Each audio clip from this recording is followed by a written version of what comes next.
Nah, makanya kita juga selalu menekankan online itu nggak jauh beda kok sama tatap muka. Bedanya cuma fasilitasnya aja yang berbeda gitu. Adanya sekolah pintar ini ya memang benar-benar membuat anak-anak makin pintar. Makin pintar. Iya, makin betul. pintar kita eksplornya gimana nih. Betul, nyari gitu, celahnya sampai kemana nih gitu. Emang ya. gitulah. Jangan sampai kita secara mungkin sarkasnya, kalau dulu kan nyamain anak-anak sekolah itu ya, kalau guru lu harus jadi Habibie dong. Lu harus jadi Thomas Alva Edison dong. Lu harus jadi pencipta Kentucky dong, misalkan gitu kan. Terus itu aja. Nah, sekarang sudah saatnya kita menciptakan hal yang baru. Betul gitu. Sekali. Dengan adanya sekolah pintar ini, kita memang dituntut untuk menciptakan hal barunya, minimalnya bikin mesin waktu lah gitu. Mesin waktu. Iya, jangan mau sampai mau ke masa lalu. Ke masa lalu. Doraemon banget kan. Jadi memang anak-anak di sini yang saya lihat gitu kan, dengan adanya dari, kalau saya sih pengguna Google Classroom ya dulu ya, karena memang anak saya juga SMP pakai Google Classroom. Jadi beneran saya perhatiin anak-anak juga dia explore sendiri nih. Iya, meskipun memang udah difasilitasi ada Mbah Google kan. Betul. Tapi dengan adanya Mbah Google sendiri bukan berarti nyontek loh. Jadi dia nyari. Betul. Nyari loh. Jadi nyari ini baiknya kayak gimana gitu, gimana carinya di membanding-bandingkan misalkan dari situs A ke situs lainnya. Jadi belajar membandingkan gitu, menyaring juga. Iya, betul. Nah, kelebihan aplikasi aku ya, aplikasi Sekolah Pintar Indonesia ini, tadi kan ada bahasa untuk browsing lagi di Google ya. Iya. Nah, ini juga banyak kejadian. Jadi ada satu guru yang komplain katanya, kan siswa bisa browsing katanya gitu ya. Gitu. Siswa bisa browsing, terus bisa aja masuk kelas lalu dia keluar lagi main game gitu. Nah, sebetulnya peran guru nih memang diperkuat dengan peran guru sebetulnya. Kayak kita aja kalau misalnya guru mau masuk ke kelas kan otomatis mempersiapkan dulu materi, standby di kelas, mengawasi siswanya. Sama kelas online juga sama seperti itu. Guru juga jangan cuman ngasih materi lalu dia kemana, misalnya seperti itu ya. Gitu. Nah, makanya kita juga selalu menekankan online itu nggak jauh beda kok sama tatap muka. Bedanya cuman fasilitasnya aja yang berbeda gitu. Jadi kalau misalnya ketika jadwalnya mengajar ya Bapak Ibu harus standby di kelas online itu, memperhatikan tanya jawab, karena di aplikasi juga sudah tersedia tanya jawabnya untuk chattingnya. Lalu untuk melampirkan pekerjaan siswanya juga sudah ada. Nah, untuk yang ujian ada pengaturan untuk single login. Jadi kalau misalnya siswa itu keluar dari aplikasi, dia membuka aplikasi lain seperti WhatsApp, Google Search ataupun aplikasi apapun itu, dia nggak bisa masuk lagi. Wih, gitu. Keren. Jadinya banyak siswa yang, Bu, saya kok error. Coba saya screenshot dulu, saya bilang gitu. Ternyata pas di screenshot memang aplikasinya itu memang ke-lock karena dia buka aplikasi lain. Jadi lumayan cukup rame siswanya yang komplain gitu. Jadi mending punya HP 2 gitu. Ini ngasih cheating gimana ini.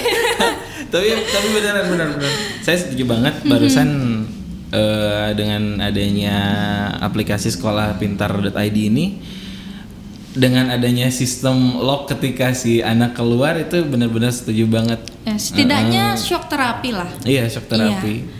Kumaha ieu, kumaha betul, gitu. Shock terapi. Tapi bukan hanya meningkatkan sumber daya manusia di kalangan siswa juga, tapi untuk meningkatkan kinerja guru juga kan. Guru juga jangan asal ngasih tugas aja. Kadang juga guru gini, maaf ya, misalkan ada guru honorer kan. Kadang si gurunya nggak bisa, suka ngasih tugas ke guru honorernya, sama kamu aja gitu? lah, aku mau udah pusing gitu. Ada juga yang kayak gitu, banyak sih sebenarnya. Apa yang saya alami juga, teman saya dia orang tuanya guru gitu kan, orang tuanya guru. Kadang dikasihin ke anaknya aja. Jadi anaknya yang malah jadi orang tuanya gitu, jadi guru gitu kalau dulu. Dan memang zaman-zaman dulu sebelum adanya teknologi yang canggih seperti ini, memang kadang guru masuk sekolah, masuk ke kelas gitu kan, ngasih tugas, gurunya keluar lagi rapat katanya gitu. Nah, tapi dengan adanya aplikasi ini justru guru juga lebih punya tanggung jawab gitu kan. Iya, bagus banget. Tepuk tangan untuk sekolahpintar.id. Terima kasih. Apa ya?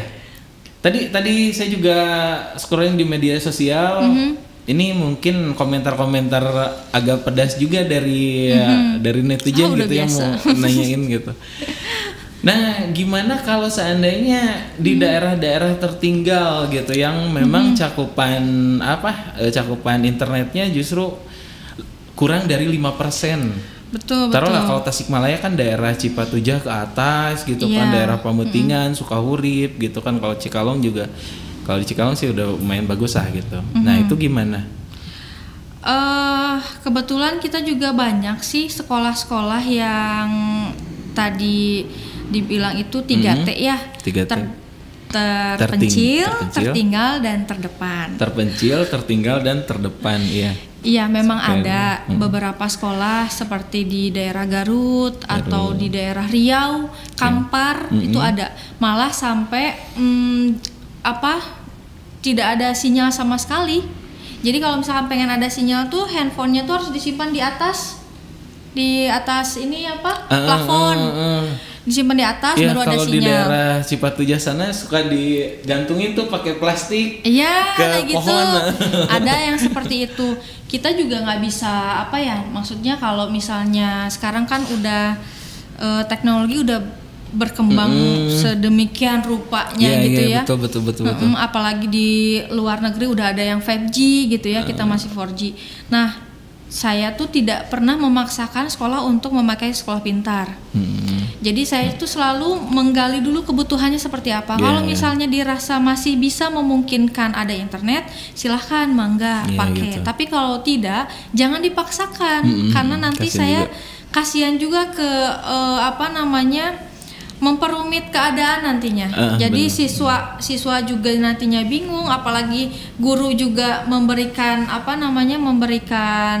pengertian ke orang tua juga susah gitu. Jadi saya tidak pernah memaksakan. Tapi memang ada sekolah yang nggak apa-apa Mbak Dinda, kita mau pakai sekolah pintar aja karena memang kita lagi butuh gitu. Ada yang seperti itu. Iya, bagusnya sih. Kalau masalah intern sinyalnya sih saya selalu kalau itu bisa open tiket ke berbagai provider, bisa sih sebetulnya. Kebetulan saya juga pernah di provider. Jadi sebetulnya bisa untuk pengadaan itu, cuma nanti si provider itu menghitung revenue di situnya berapa dulu nih. Kalau misalkan memungkinkan, ya sudah dia pasti pakai BTS di sana gitu. Nah gitu untuk tantangan berikutnya ketika ada internet justru masalahnya di gadgetnya. Nah, betul, gadgetnya. Maaf nih, kadang bukan hanya di daerah terpencil yang tadi 3T gitu kan, ya yang di daerah terdepan pun, orang tua kadang ini masa anak umur segini harus dikasih gadget gitu kan. Terus belum lagi kuotanya, pulsanya gitu kan, waktunya juga kan. Nggak setiap orang tua itu ada di rumah gitu kan. Kadang didiemin anak di rumah malah main game gitu kan. Nanti cenderung malah kecanduan main game setelah dikasih contoh lah saya sendiri ya, pas awal-awal pandemi gitu kan, saya tuh tadinya paling anti ngasih gadget ke anak gitu kan. Ngapain sih anak dikasih gadget gitu kan.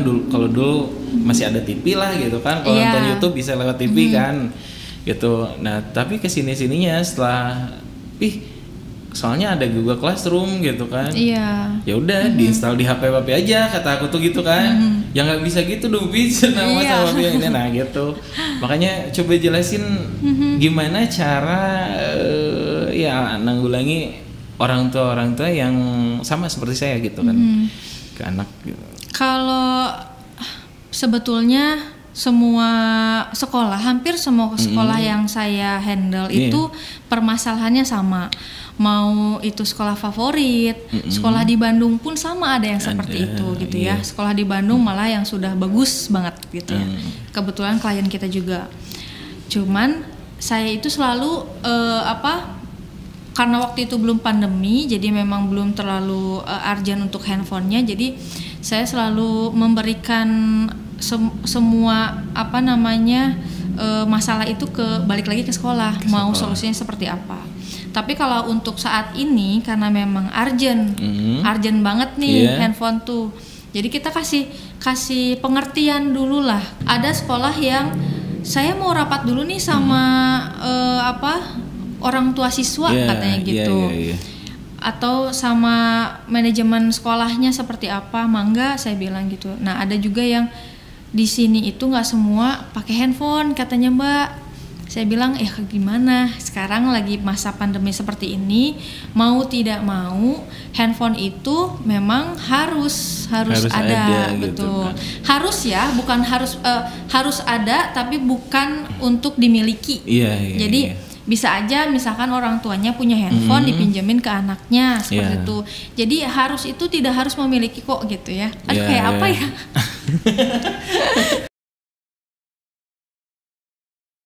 Saya itu selalu ngasih pengertian ke orang tua itu, Bu, boleh kok handphone ibu dipinjemin ke anaknya. Tapi kata anak saya misalkan handphonenya tuh nggak support. Nah, ini nih yang anaknya harus dikasih tahu nih gitu kan. Karena aplikasi kita itu benar-benar kecil banget. Ketika ngedownload aja cuman 2 mega. Kalau yang lain kan lumayan ya. Kalau kita emang kecil banget. Konsumsi kuota juga 1 bulan tidak lebih dari 2 giga gitu. Jadi kalau misalkan ada siswa pengen handphonenya yang high end gitu ya, yang bagus gitu. Berarti kita harus tanda tanya gitu. Nah, karena memang ada guru yang komplain ke kita tuh, Mbak, ini gimana sih katanya siswa tuh pada komplain kuotanya habis.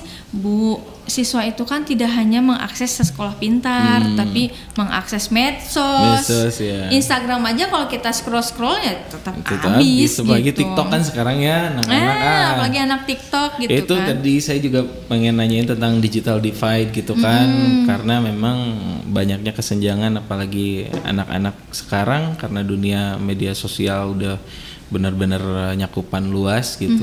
Kadang jadi masalah ke orang tuanya, ada yang sampai kabur dari rumah gitu kan karena pengen HP, ujung-ujungnya orang tua nyalahin ke sekolah ataupun ke vendor dari basis aplikasi tersebut gitu kan.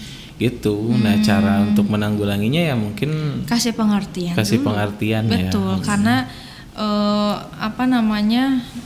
ini tidak mengurangi parenting ya, karena anak saya juga umur 4 tahun sudah saya kasih gadget.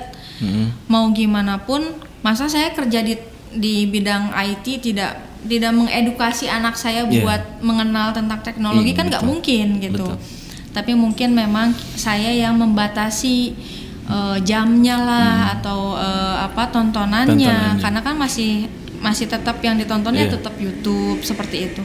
Jadi saya yang memfilter. Nah, tugas orang tua mungkin di situ gitu. Bagaimanapun orang tua saat ini berperan sebagai pendidik. Gitu. Ya. Nanti untuk parenting kita ada pembahasan lagi di next podcast. Jadi ada solusinya kok. Ada solusinya. Asal pasti kitanya aja mau gitu ya, kitanya mau belajar ya gitu. Pasti ada solusi kok. Pasti segala sesuatu pun ada jalannya, meskipun jalannya berliku, jalannya ada batu, jalannya sempit, jalannya buntu, atau meskipun buntu juga kita bisa muter loh jalannya. Ada jalan selalu lah pokoknya. Oke, terima kasih sebelumnya Ninda. Gampang di-cut. Makasih banget Ninda dari sekolah pintar.id. Jangan lupa semua teman-teman dimanapun Anda berada, mau di Tasik, mau di Ciamis, mau seluruh Indonesia. Apalagi sekolah-sekolah ya, sekolah-sekolah udah mulailah berbasis teknologi dengan cara ya hubungi langsung vendornya nih, Sekolah Pintar Indonesia. Oke, makasih, dadah.